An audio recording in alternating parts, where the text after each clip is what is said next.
வீட்டில் யாரும் இல்லை.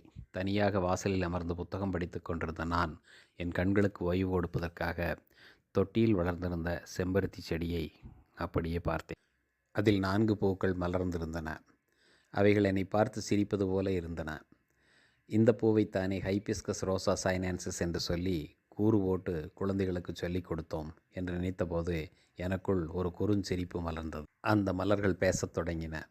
வாழைப்பூவை வடையாகவும், வேப்பம்பூவை ரசமாகவும், செம்பருத்தி பூவை மருந்தாகவும் பார்த்து பழகிய உங்களுக்கெல்லாம் எங்களை பற்றிய அருமை எங்கே தெரியப் போகிறது? அறிவியல் என்ற பெயரில் குழந்தைகளுக்கு முன்னால் எங்களை கூறு போட்டு கும்மியடித்தவன் அல்லவா நீ என்றது ஒரு மலர். மற்றொன்று சொன்னது, அட விடுப்பா, நம்மால் 4 பேர் அறிவு பெற்றார்கள் இல்லையா, அதுதானே அவருடைய கடமை, அதைத்தானே செய்தார் என்றது. அது சரி, இன்று ஏன் எங்களை பறிக்கவில்லை என்று கேட்டது 3வது மலர்.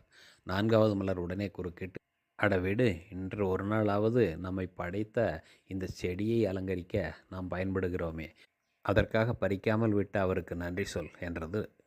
உண்மைதான், ஒவ்வொரு நாளும் ஒரு மலர் கூட விடாமல் அந்த செடியிலிருந்து பறித்து இறைவனுக்கு சூட்டுகிறேன். இனிமேலாவது 1-2 மலர்களையாவது அந்த செடிக்காக விட்டு வைப்போம்.